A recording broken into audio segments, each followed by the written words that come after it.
what I'd like to do is just give you a brief overview. I will go through the introduction of the panelists today. We'll cover a timeline that starts in 2010 and carries through all the way to 2018.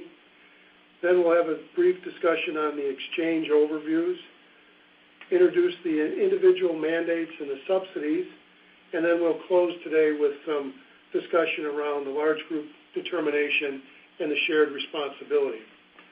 So first, let me introduce our panelists today. As I said, my name is Ed Murphy. With me today are Scott McClellan and James Mignotolo. Scott, good afternoon. Good afternoon, Ed, James. Look forward to a very productive conversation on reform. And to the extent that you folks have questions, we encourage you to type them, send them to us, and we'll do the best that we can to answer them as we go along, kind of keeping this as interactive as possible, at least in this format. Great.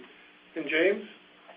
Good afternoon, everyone. Once again, this is James Mignotolo. I'm a member of our National Tax Office here at Plante Moran and part of our interdisciplinary healthcare reform team. I'm very pleased to be with you today, and I hope you find the materials that we discussed today helpful. Thanks very much. So now why don't we get right into it. Before we dive into the actual content itself, we're going to have throughout the day or the hour that we're together, we're going to have a few polling questions. You'll have an opportunity to respond. So we're going to start off with a polling question, and really this is to everybody here. From an employer's perspective, how many of you attending this webinar believe you have a good handle on what's needed in order to implement your employer plan and be fully compliant with PPACA on January 1, 2014? Please take a moment and answer agree, disagree, or unsure.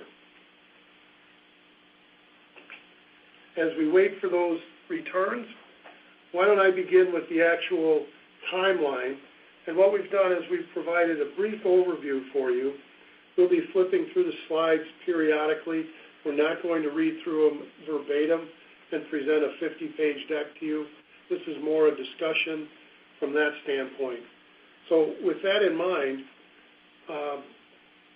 in 2010, PPACA, or the Affordable Care Act, was signed by the President. In 2011, that was when we first started to see some changes that affected a lot of employers. We had the introduction of adult-child coverage to age 26, no limit on lifetime maximums, pre-existing conditions for individuals under age 19 was no longer allowed. And then there's some other issues that came up. I think we'll probably talk about some of those features. In 2012, that's when the first year for which you began reporting the actual aggregate cost of your health care coverage. Obviously, that just finished this year, but it was for calendar year ending 12/31/2012. We also had the introduction of summary of benefits and coverage and medical loss ratio limits that were required of plans themselves or insurance carriers themselves. 2013, W-2s came in play for purposes of the cost of the plan when you'd actually report it. Everybody might recall that we had limitations on flexible spending accounts. Anybody that was receiving a Part D RDS subsidy, that was no longer tax exempt. Those are some of the bigger changes in 2013. 2014, as we look forward, that's probably the real threshold of major change that we're all going to be getting into. And so in that regard, the exchanges will become operational. The individual health mandate comes into play. There will be subsidies available for individuals that are under 400% of the federal poverty line. And there are a few other plan requirements that you'll be forced to take a look at going forward, in addition to some of the new taxes or fees that plans will be subjected to. And then finally, a quick summary as we look into 2016 through 2018, with probably the biggest issue that folks are focused on is the Cadillac tax that comes into play in 2018. So with that as a quick backdrop on some of the major changes, The first question I'd have for my colleagues today is, after thinking about a quick summary of what's transpired over the last few years, based on your knowledge and experience, what do you hear from employers as being perhaps the most challenging aspect of the law? Scott? Yeah, this is Scott. Yeah, sure. As I've been working with my clients and as we've been preparing for healthcare reform, I would say probably the thing that jumps off the page is my clients that have worked hard to maintain their grandfather status. The challenge for them, I think, has been trying to quantify what the value of that grandfathered status is, and therefore be able to determine whether or not it makes sense to continue to work hard to maintain that grandfathered status. And then as we look forward, as the plan design changes that grandfathered plans will be required to make, it starts to dilute some of that value proposition, and determining at what point is the right time to maybe forego that status and lose your grandfathered status.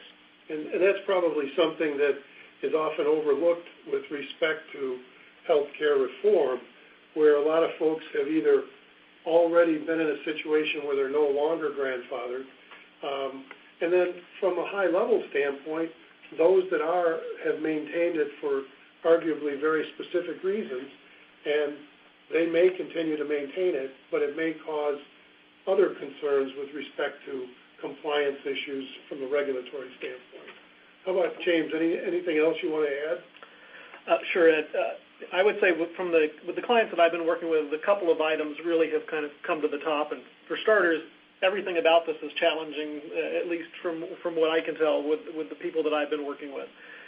Particularly, in one sense, just understanding the concepts. We've got an entirely new vocabulary involved in describing what's going on with the Affordable Care Act.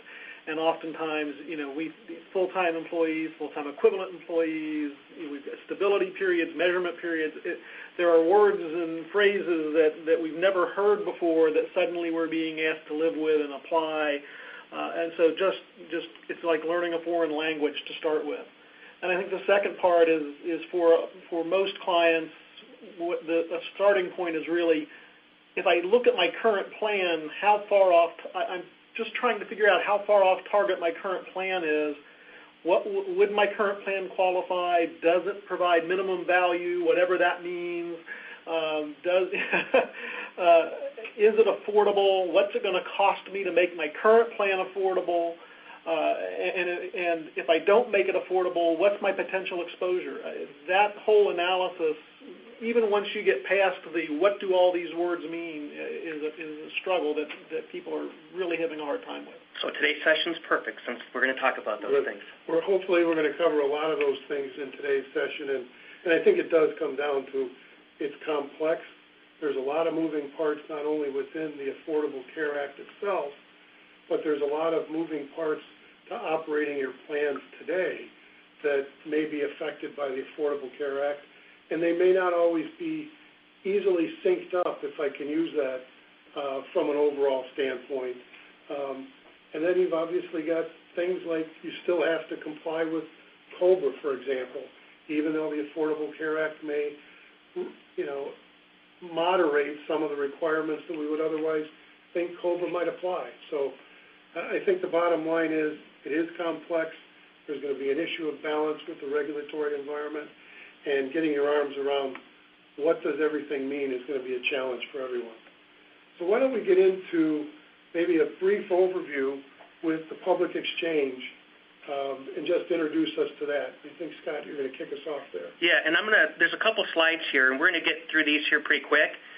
We have in this, Ed mentioned that our webinar series really consists of 3 webinars, and within the next couple months we will have a webinar that is exclusive to the exchanges. So I'm not going to get into a lot of detail today on that topic, but did want to point a couple things out as it relates to some of the other PPACA requirements. So a couple things that you need to know about the exchanges. The first is that they go live on January 1st of 2014, and effectively each state has the opportunity to determine whether or not they want to run their own exchange, or whether they want to take a step back and let the federal government do it. and that is the default, by the way. If the states decide they're not going to do anything, then the federal government will run the exchange. Or some states have taken a position that they want to work in partnership with the federal government to run the exchange, their own exchange. As you look at the slide that's here, we have a map that kind of illustrates by state what each state intends to do. And already this map that's here is outdated. And I'll specifically point to Michigan. Michigan is a state now that should be can. And that would indicate that in the state of Michigan, we are going to have the federal government run the exchange. We missed some deadlines in terms of our willingness to accept some federal funds. Therefore, the default position really is the federal government is going to run the exchange here in Michigan, very similar to our neighbors in the South, in Indiana and Ohio. Again, mentioned that really there are two pieces to these exchanges, or there are really effectively two exchanges, one on the individual side designed to serve the individual market, and the other to serve small employer groups. For the most part, employer groups with less than 100 have the opportunity to purchase coverage through one of the exchanges, although the state has the option to limit that number to 50 employers in 2014. And again, speaking to the fluidity of some of this, as it relates to states that are going to allow the federal government to run the exchange, the SHOP requirement, again, that's for the small employer group, has already changed. The whole idea originally with the SHOP is it was supposed to allow an employer group to purchase much like a larger employer might, where they have an opportunity to provide choice to their employees. As we go forward into 2014, for those states that are going to allow, again, the federal government to run the exchange, effectively there will be no choice. If an employer decides they're going to purchase through the public exchange, effectively they will only be able to offer one plan design to their employees. That will change theoretically in 2015, but, wait to see. Last thing I wanted to mention there, in 2017, the exchanges have the ability to open up the requirement and allow larger employers to purchase through the exchange. And that's really, I think, the main takeaways there. Again, the exchanges become effective on January 1st, effectively two exchanges, one for the individual, one for the small employer group market. And as we move onto the next slide, when we consider the benefits then that are going to be available through the exchange, again, one of the ideas behind the exchange, it's supposed to make purchasing coverage more affordable, and it's supposed to make it easier for consumers to make comparisons about the plans that are available. So to that extent, the plan designs that are going to be available through the exchanges are going to be limited to one of these metal tiers. Real quick, a bronze plan provides effectively 60% coverage on one end of the spectrum. The other end of the spectrum, a platinum plan, effectively provides 90% coverage. So all plans that are going to be offered through the exchange will have to fit into one of these categories, bronze, silver, gold, or platinum. Again, the idea there, it makes comparing plans easier because effectively the plan design choices are going to be somewhat limited, at least relative to the marketplace that we're in today. Additionally to that, any plan offered on the exchange, there will be some limits by way of plan design. The maximum deductible in 2013 for a plan purchased through one of these exchanges, either individual or small group, is limited to $2,000 a single, $4,000 a family, and the out-of-pocket maximums are also limited at $6,250 for a single, $12,500 for a family. Okay. And just real quickly on those out-of-pocket maximums, what does that really include? Just to get some clarity around that. So the out-of-pocket maximums are going to include coinsurance. So a lot of times a plan will first, an employee will have to satisfy a deductible. After the deductible has been satisfied, then there's cost sharing where the plan will pay a portion, the employee will pay a portion, so that what the employee is paying by way of coinsurance will count towards that, as well as co-pays and so forth. So it's co-pays, co-insurance, deductibles. In other words, it's kind of an all-in number. Correct. Okay, great.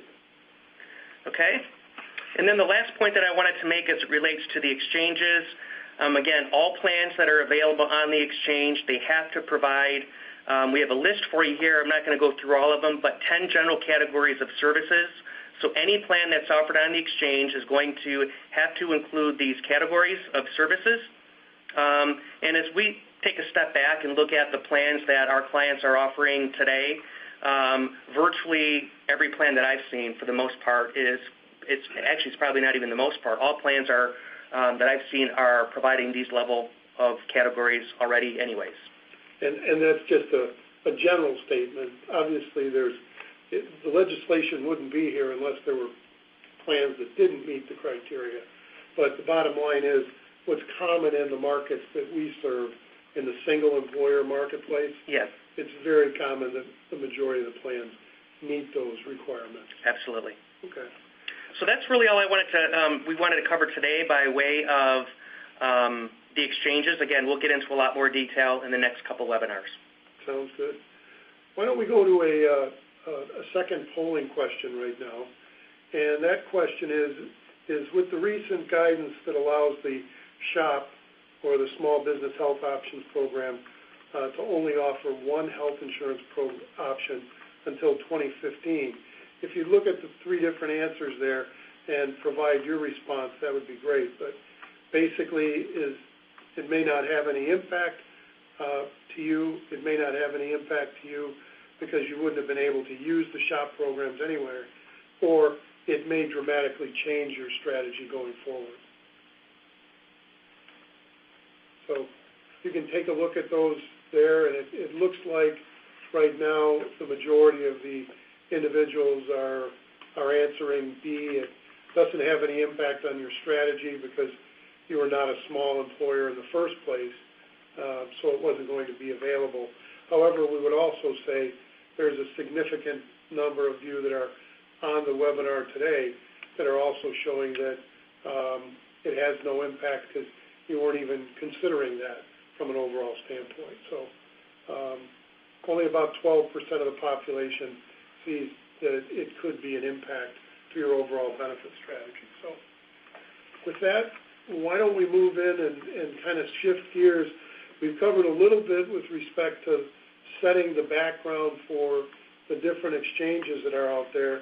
And now, James, if you could maybe start talking a little bit about the individual mandate, because the one thing I think we have to remember here is a lot of times we're focused on the employer plan, but while that's going on, individuals themselves also have a responsibility. So, James, can you introduce the individual mandate and some of the responsibilities there? Absolutely, Ed. I appreciate that. And I think it is important that employers have a basic understanding of the individual mandate. The more of an understanding that we have, the better, for a variety of reasons, not the least of which is our employees are going to be dealing with this issue. Every non-exempt individual is going to have coverage or pay a penalty. So the pay or play rules that are oftentimes referred to and focused on as applying to employers, there's a separate set of rules that also apply to individuals. Essentially, and in addition, when you start designing your plans to comply with the pay or play rules at the employer level, the individual mandate and the exchanges are going to be out there, and those issues are going to be driving the decision-making process of your employees as to whether they accept your coverage or whether they accept coverage on the exchanges. And it's those employees that move to the exchange that are really going to expose your companies to penalties on the large employer side that Scott will talk about in a little bit. So I think understanding the breadth and scope of the individual mandate is important even for employers who are offering group health coverage.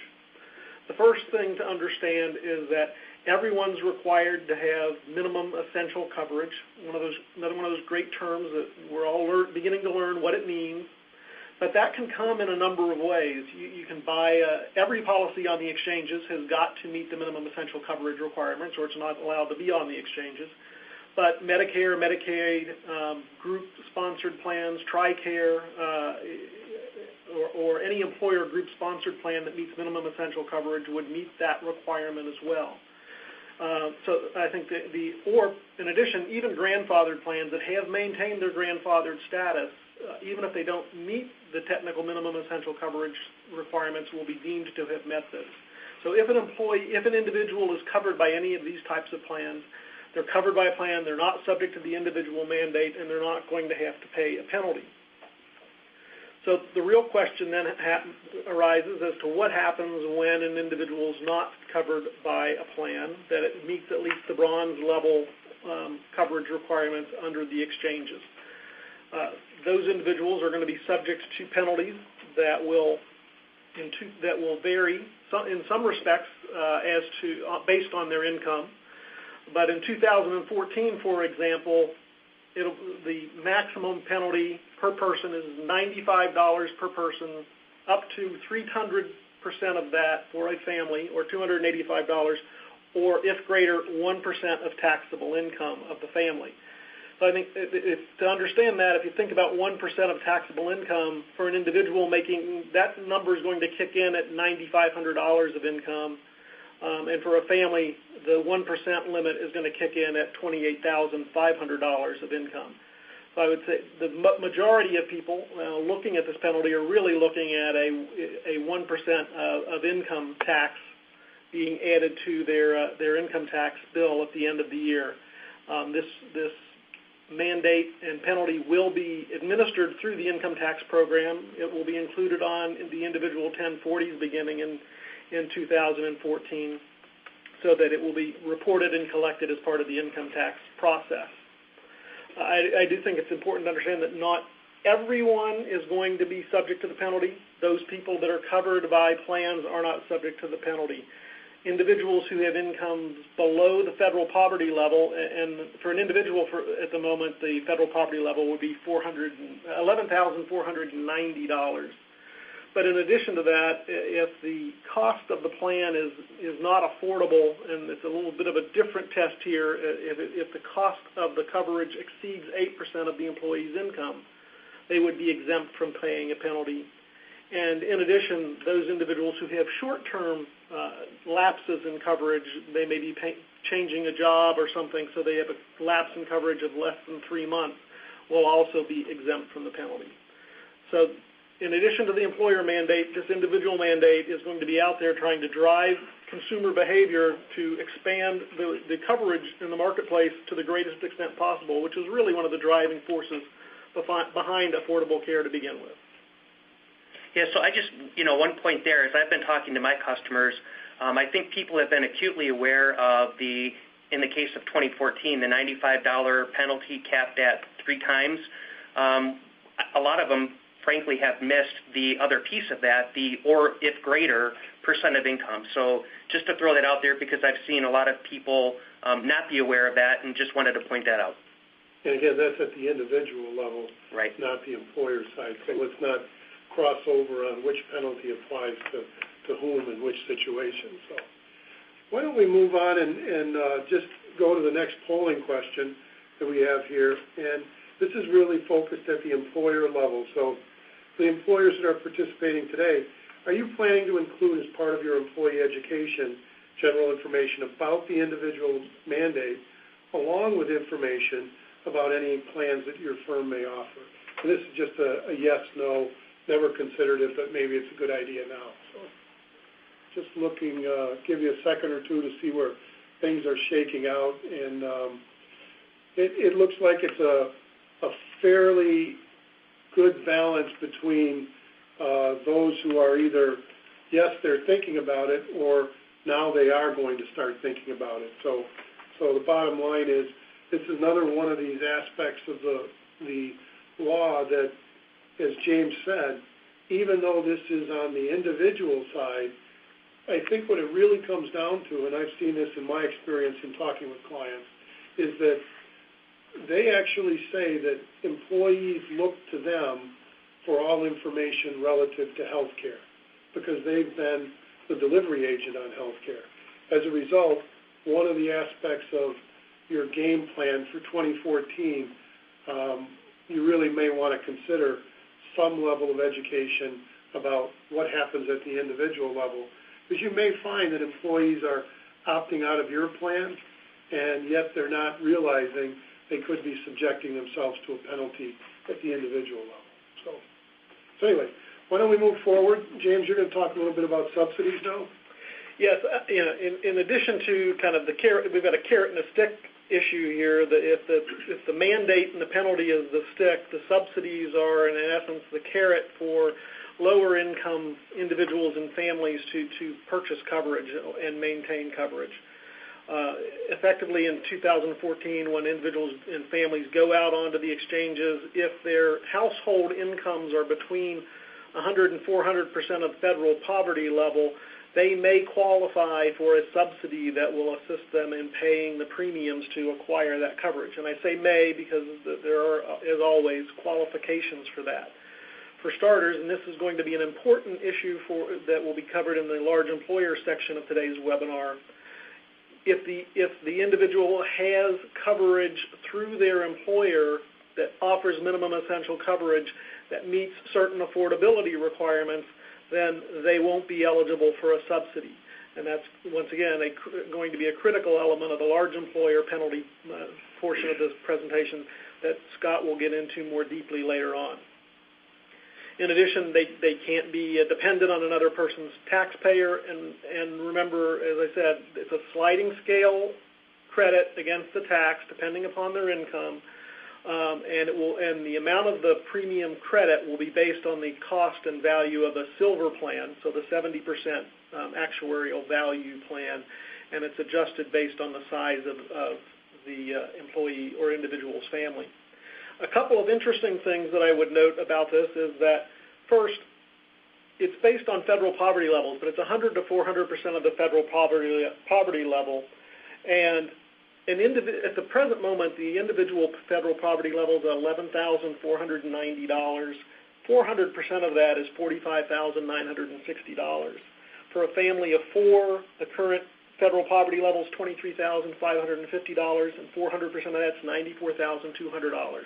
So if you think about it, a substantial portion of your workforce is potentially eligible for subsidies when they go out to the exchange.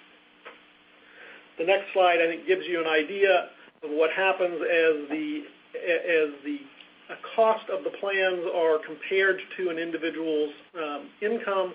What happens is the premium is capped as a percentage of their income, so that as their income goes up, the amount they would have to pay as a percentage of their income would increase, and the subsidy would decrease until we hit that 400% level. Beyond that, no subsidy exists. Now, there's also a second type of subsidy, which is for that same group of people in that 100 to 400% of the federal poverty level to actually have a cost-sharing subsidy. The idea here is that this effectively reduces the maximum out-of-pocket cost that the individual would have to pay for the plan. Once again, this is based on a silver level plan, and it allows, based once again on a sliding scale based on their income, a determination of how much of the maximum out-of-pocket for the plan they would have to pay. So if you look at the slide with the table on it, you'll see that what will happen is that somebody in the 100 to 200% of the federal poverty level would get a reduction of 2/3 of the maximum out-of-pocket, whereas somebody in the 200 to 300 range of the federal poverty level would end up paying only 1/2 of the maximum out-of-pocket, down to 1/3 of the maximum out-of-pocket for somebody in that 300 to 400% level. So what it really comes down to is that as far as the subsidies are considered, they're clearly at something that's individually specific based on your income level and where you sit as to how it will impact you from a plan design standpoint as well. Absolutely, and the plan or the process that is to be in place with the exchanges is that the exchange applications are supposed to inquire about the information necessary to determine individuals and families' subsidy qualification during the application process, so that when an individual is on the exchange making a decision, they should know whether or not they're eligible for a subsidy during the application process, unless of course they're disqualified because their employer's offering them affordable coverage and they don't fess up to that. Right. So that's one of the questions that I think comes up quite frequently is the balance between what's offered between the employer and what might be available on the individual side. Can we talk for just a second, because I know a question came up on this, and that is, how do you balance if an employer is offering a plan that's affordable and meets the essential benefit requirements and the actuarial value calculator there?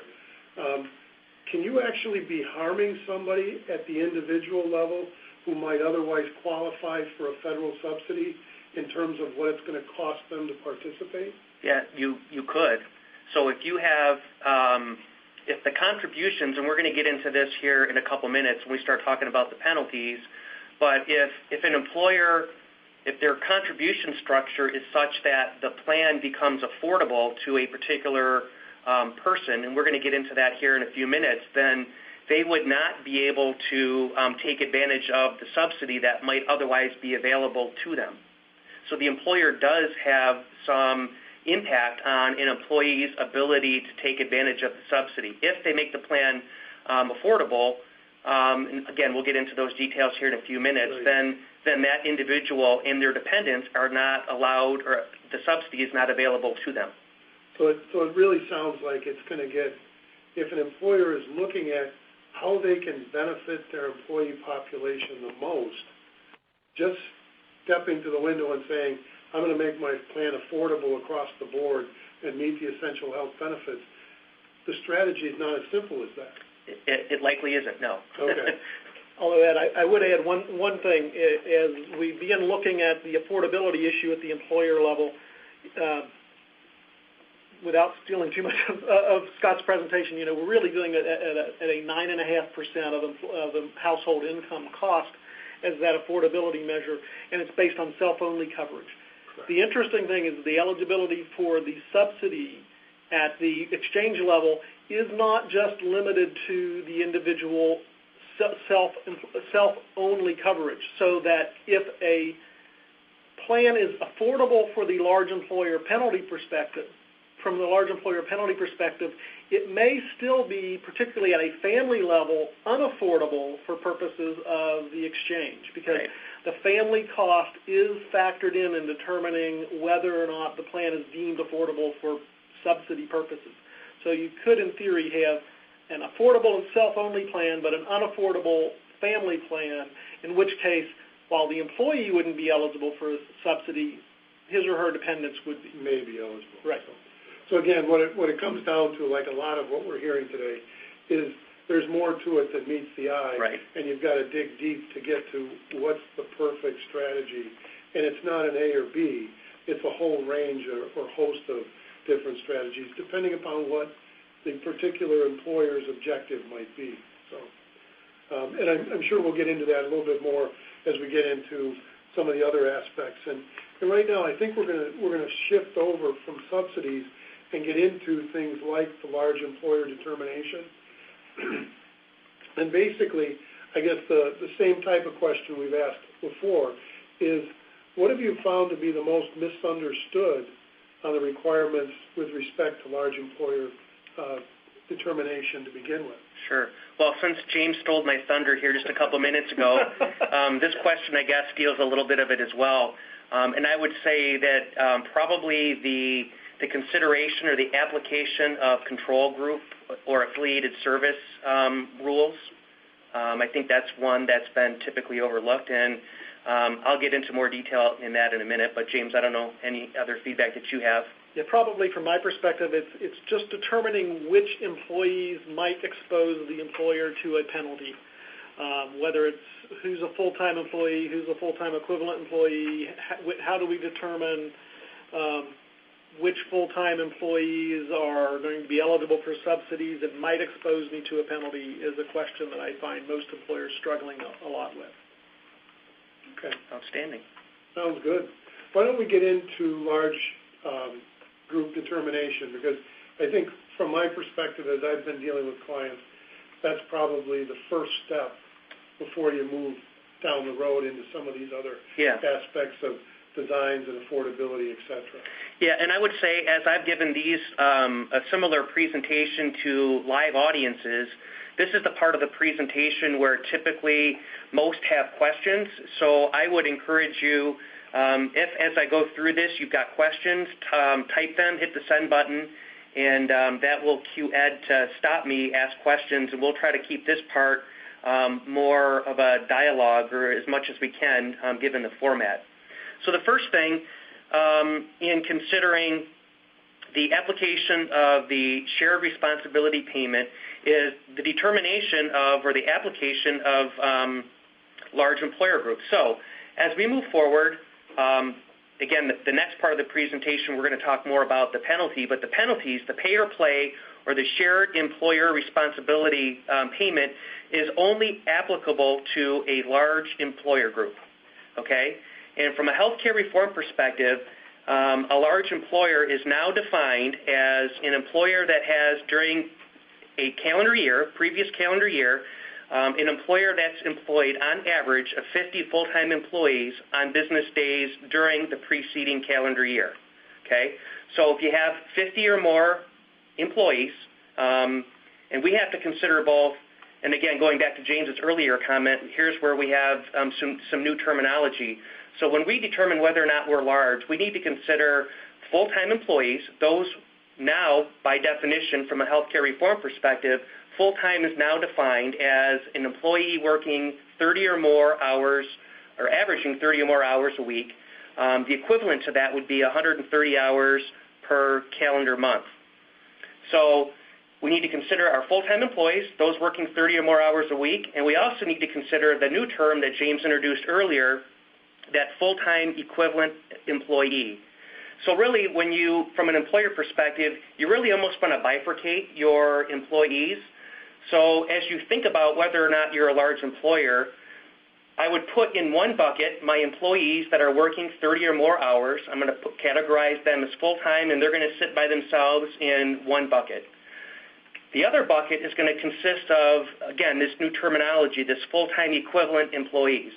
And basically, all employees who are not full-time are going to go in this category.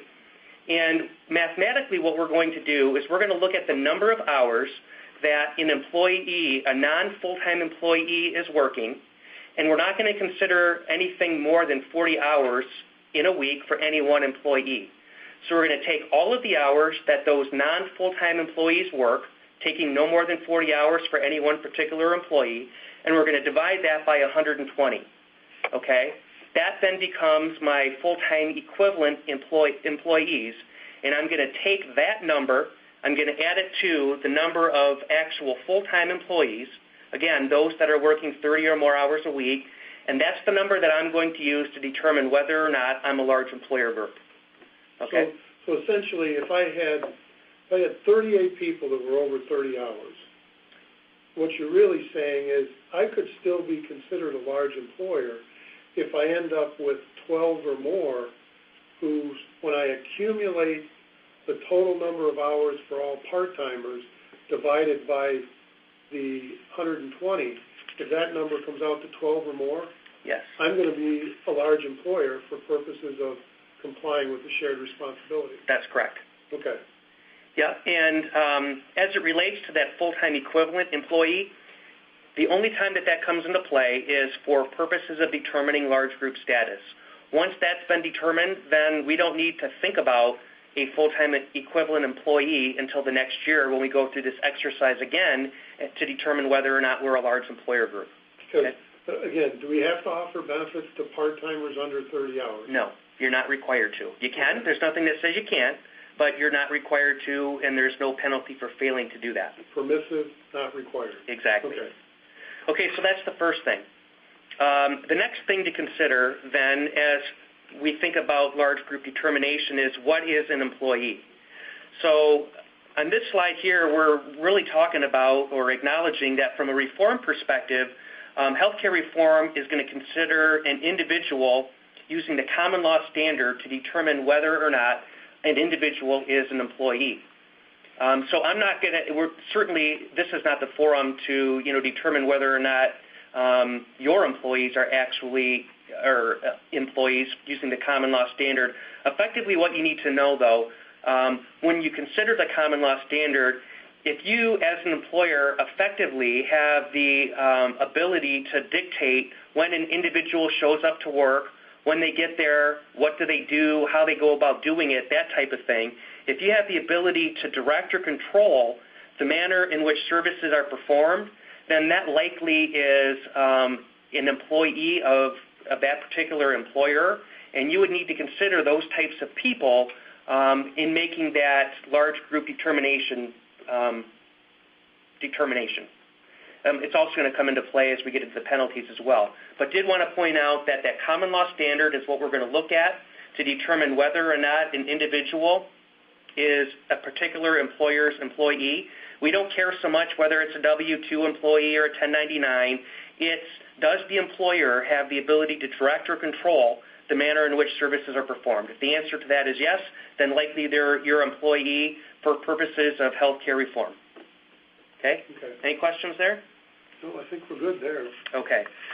So the next thing to consider, and again, some of the thunder that I stole from myself earlier, has to do with the control group rules.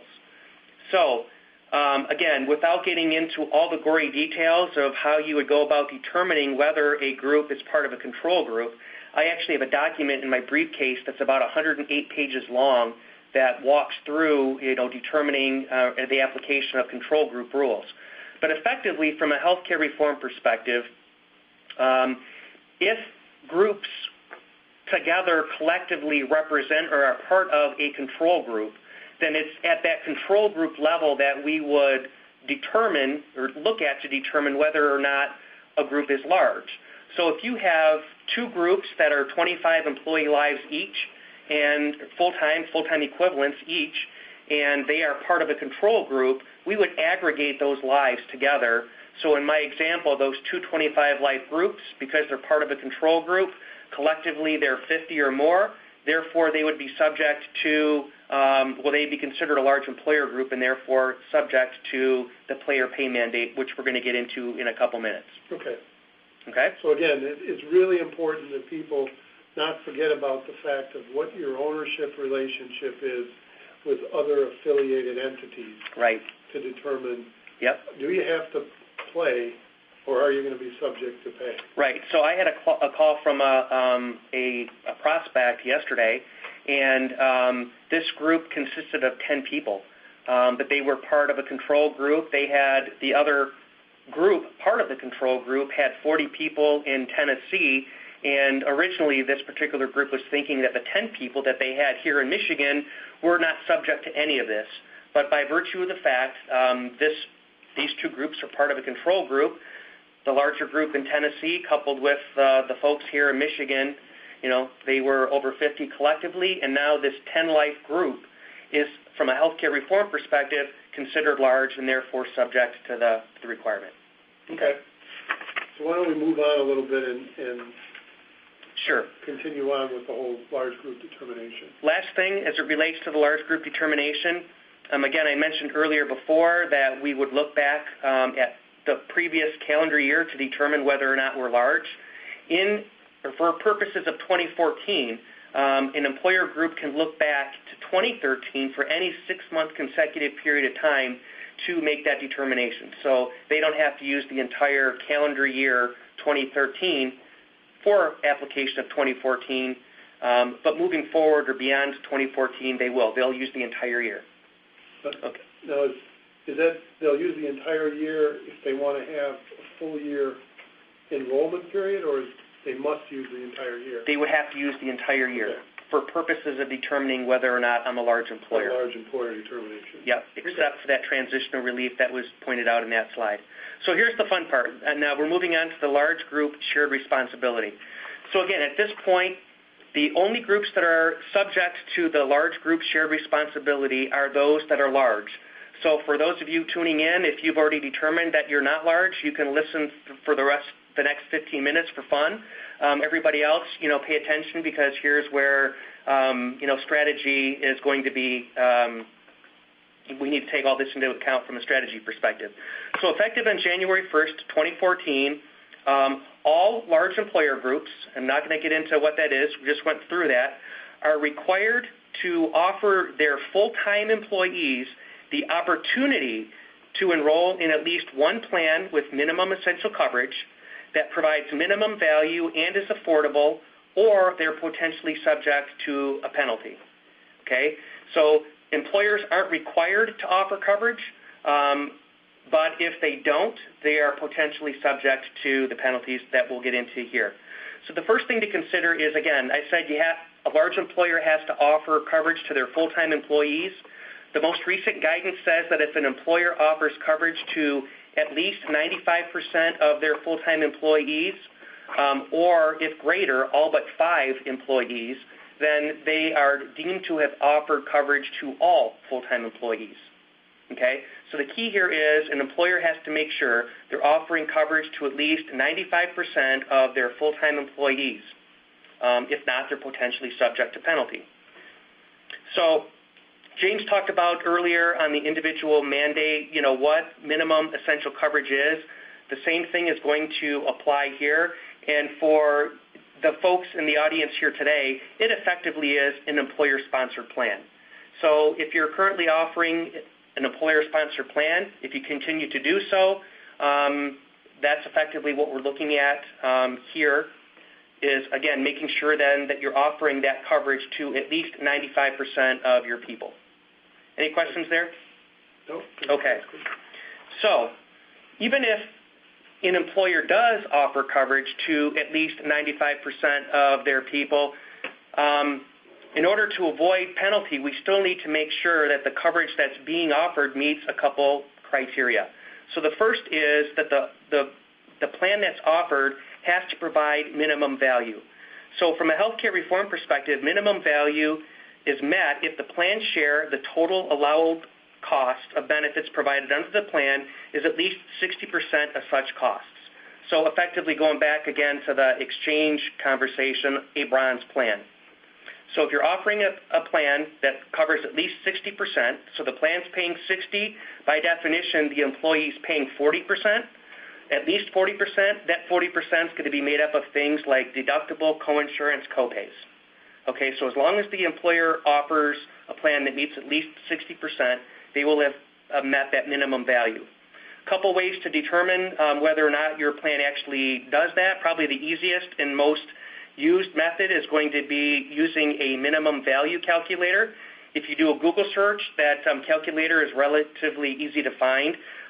Your consultant broker would be able to help you with this as well. That was published by the government just recently, wasn't it? Yeah, I think it was back in February. Okay.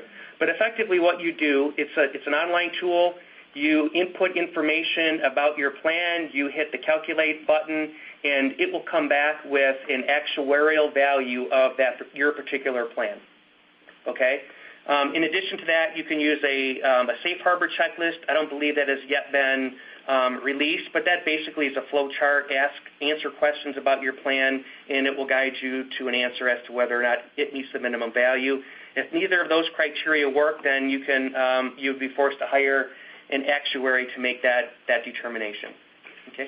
So at this point, we've got about 10 minutes left, Scott, and I know there's a couple things on affordability that we want to ask, and maybe even a transitional rule on effective date. Yep.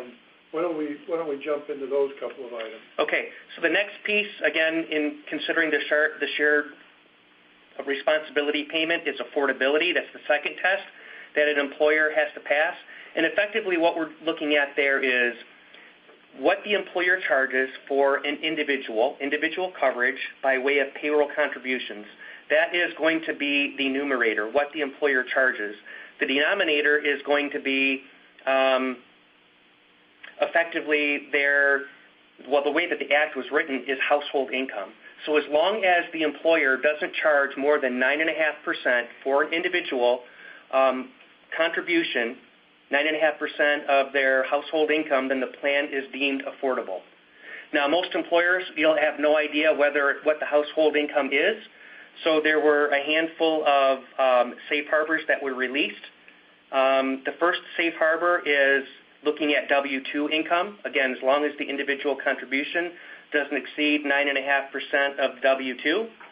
The second is a rate of pay, where we're basically looking at an employee's rate of pay times 130 hours. You would use that as the denominator. Again, as long as the contributions don't exceed 9.5%, you're good. And the last one would be the poverty line safe harbor, where we're looking, again, that individual contribution over the individual poverty line. James mentioned already, today that's $11,490. So that effectively equates to roughly $90.96. Okay? And by the way, as an employer, I really pick one of these methods to determine. It's not a mix or match. You could use any of them, as long as you apply it consistently across similar populations. Right. Okay? Okay. Okay. So the last piece then is the penalty. So if as an employer you decide that you're not going to offer coverage to at least 95% of your employees, that would be the first trigger of the no offer penalty. And the no offer penalty is basically the penalty is $2,000 per full-time employee minus the first 30 employees if that employer has at least one employee purchase subsidized coverage through the exchange. Okay? The next penalty to consider is even if you are as an employer, you're offering coverage that meets the minimum essential coverage, if the plan isn't both affordable, which we've already talked about, and doesn't provide minimum value, again, which we've talked about, then that will also trigger a penalty. And that penalty is going to be the lesser of $2,000 per full-time employee minus the first 30 employees, or $3,000 per employee purchasing subsidized coverage through the state exchange. Okay? So it's a lesser of. Okay.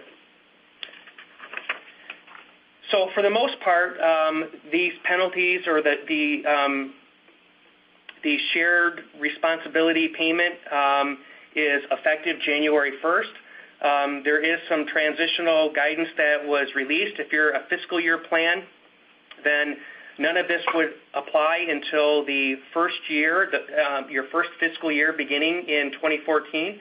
An employer would not be subject to the penalties that we just discussed, the shared responsibility payment, if on the first day following the beginning of their plan year in 2014, they offer coverage to 95% of their people, at least 95% of the people, and the coverage that they offer provides minimum value and is affordable.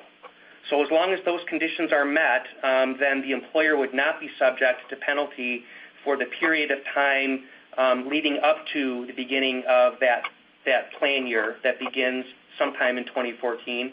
If that criteria is not met, then the penalty would be retrospective back to January 1st. Okay, so what it sounds like is in certain situations, you may be able to be in a position where you don't have to technically comply until mid-2014 if you're a plan year type of a structure. However, you still have some requirements to make sure you're exonerated from penalties in that situation. Right, and that is the first, you need to offer coverage that's both affordable and provides minimum value. If you don't do that, then the penalty is going to apply, and it's going to apply back to January 1 of 2014. So there is, it may buy you some time in terms of implementation, but effectively you have to, much the same as individual tax returns, you might get an extension, but it doesn't mean you don't have to pay a minimum tax by April 15th. That's correct. Same kind of situation here. Okay? So, good information. Why don't we go to the last polling question, and then we could probably have some final comments as we wrap up real quickly. And that is, just to kind of get an idea for where folks are at,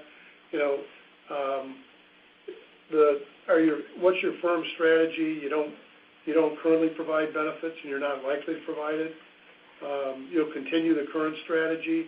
You're seriously considering elimination, or you haven't decided from that standpoint. And it looks like just with the early returns here, that the predominant answer is B.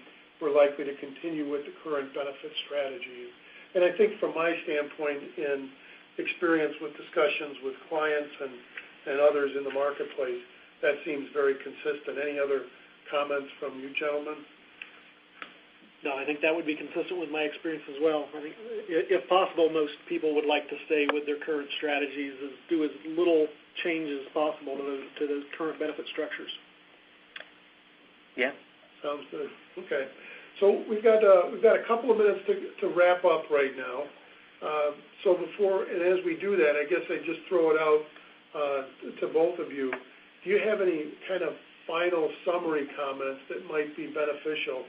I know there's literally 50, 60 questions that have come in during the session today. Yeah. And we can't get to them all. We will try and summarize and answer those in groups where they're common and push that information out. But if you had to wrap up in 40 seconds, what would it be, Scott? I would say, pay attention to the detail. Certainly, I think I felt rushed as we got through the penalty portion. There's a lot of detail there. Make sure that you're comfortable with the detail, that you're working with some counsel, whether it's a broker, consultant, what have you, to make sure that you understand the detail and that you don't inadvertently put yourself in a situation where a penalty maybe is triggered unbeknownst to you because of not being aware of some of the minutia, some of the detail. Okay. James, from your standpoint, anything that you can offer today? I think what I would say is I see a tremendous amount of activity in the marketplace, a lot of questions being asked, a lot of work being done, but most of the time when people are first coming in the door and talking to me, I don't find them to have they've not really scoped out the entire project. They've not really looked at the strategy from beginning to end. They're kind of taking each piece as it comes along. And so I would say, if I was going to give anybody a piece of advice today, it's slow down just at least long enough to really scope this out, figure out what questions you need to know the answers to, what data you need to collect, and who's going to be responsible for doing that, and when do you need that information by, and do it from beginning to end so that when you put together kind of a mini timeline of compliance, what do I need to know and when do I need to get it done by so that I can make a good business decision by the end of the year? It's interesting. That's probably one of the items that we bring up, and we've got some shorter videos that you can go out and take a look at through other sources within Plant Moran on healthcare reform that will be coming out shortly. But one of the things that we summarize there is, this is not the year to start planning your renewal process on October 1st or November 1st. There's just way too much complexity, and you really do need a well-orchestrated project plan, and for lack of a better term, a traffic cop that's going to monitor that to make sure milestones are hit and everything meets the overall guidelines. So, complexity, a project plan, get the other advisors involved, realize some of the key points of rules of aggregation. All those are very, very critical from an overall standpoint. And I would say don't forget, again, full-time employees are now those working 30 or more hours a week. If you have a group of people that you've not offered benefits to historically because they didn't meet your definition of full-time, be cognizant of the fact that there's a new rule in place, and you need to make sure that you're offering benefits to anybody working 30 or more hours a week, or you could inadvertently find yourself, again, not satisfying that 95% requirement and therefore subject to penalties. So Great closing comments. So with that, I think we're going to wrap for the day. We will be pushing out these slides, and we'll be summarizing the questions and putting out kind of an FAQ list on that. Other than that, thanks for joining us today, and we look forward to you being involved in the next two sessions in May and June. Thanks again.